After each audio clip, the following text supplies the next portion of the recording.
We're joined by head coach James Franklin, looking ahead to the TaxSlayer Bowl in Jacksonville. Coach, let's first talk about academics. 14 guys on schedule to graduate tomorrow. That's a big deal for the program. How did finals week go, and then talk about that? Well, I hope good. Today's the last day, so we'll have a better idea after that. But our guys have been doing really well all semester.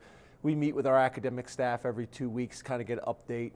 Really proud of Angelo Mangiero. He's a guy that took advantage of Penn State in every way possible, academically, athletically, socially, spiritually, the whole package. Is graduating on Saturdays with his master's degree, which is awesome. So he's just a great example of many that we have that are really taking advantage of the opportunity they have at Penn State. How much have you enjoyed getting back on the practice field, and what's the energy been like from the guys? It's been good. I thought our last practice was as good of a practice that we've had maybe since camp. The energy, the enthusiasm, it's amazing.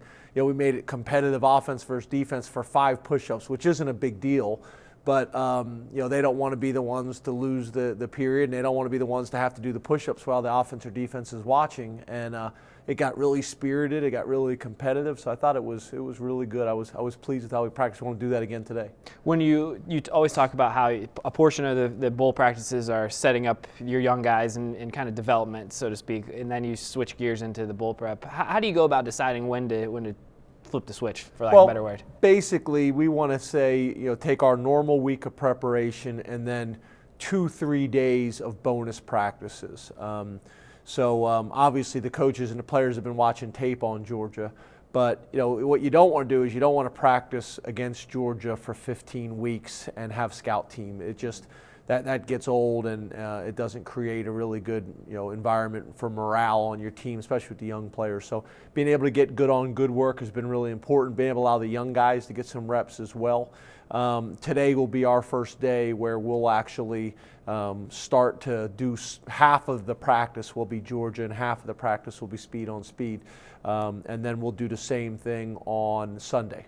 Sunday we'll actually flip the switch and go full Georgia and go full scout teams. That being said, how have the young guys done during this period? I'm sure they've been excited to get out there and play, ones-on-ones, twos-on-twos, that type of thing. Really good, and they're ready. It's that time of the year where they're excited about the season, they're excited about the bowl game, but they're also excited for spring ball, and they're also excited to compete for open jobs. So it's been really good. Our guys have handled it extremely well. The older guys have been really supportive of them as well. So it's been fun. You've talked about Carl Nassib a ton, but to think about the week that he had last week, unanimous consensus All-American, and then winning 3 major national awards. How proud are you of Carl? I'm proud of everything. There's an article that came out today on our website about Carl graduating with a biology degree as well. He's a pre-med guy.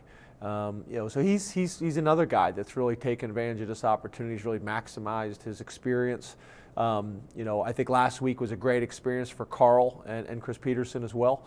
But on the same hand, I know they're happy it's over because they were all over the country trying to balance school, football, and all the different award shows. So I think they're also appreciative, but they're also happy it's over. You spent a little time with Coach Brian McClendon down at Jacksonville a couple weeks ago. What's your initial take on Georgia when you've watched a little bit of film? Well, first of all, Coach McClendon's a great guy, a really nice guy. He's got tremendous history at the University of Georgia. You look at them; they're big, they're physical, they're athletic. They won 9 games this year. One of the things that we're concerned about going into the game is their kickoff return and their punt returners. They've made big plays for them all year long. Obviously they've had some turnover on their staff, but at this point of the season, they know their offense, they know their defense, they know their special team schemes, and now it's just going out and executing. What are you hoping to see out of the team, from your team, leading up to the game? I want them to enjoy the time right now. After we finish practice on Sunday, I want them to enjoy time with their family, for Christmas break for a few days. Really enjoy that, and then get ready to go to the bowl and enjoy everything that the bowl has to offer.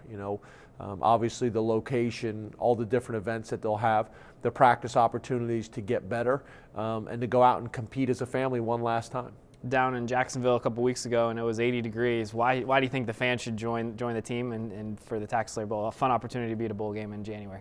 Yeah, obviously the location is going to be great. We have over 30,000, I think, alumni living in the Florida, Georgia, South Carolina area. It's a great opportunity for them to come, see their team play. also come out and support these seniors that have been through a lot for Penn State. And it's just great. I mean, there's nothing better than being in that stadium or being out tailgating beforehand and being a part of that great Penn State family that we have. So what a better way to celebrate time with your friends and your family than at the TaxSlayer Bowl in Jacksonville in a second. Coach, thanks for your time. Happy holidays. Thank you so much.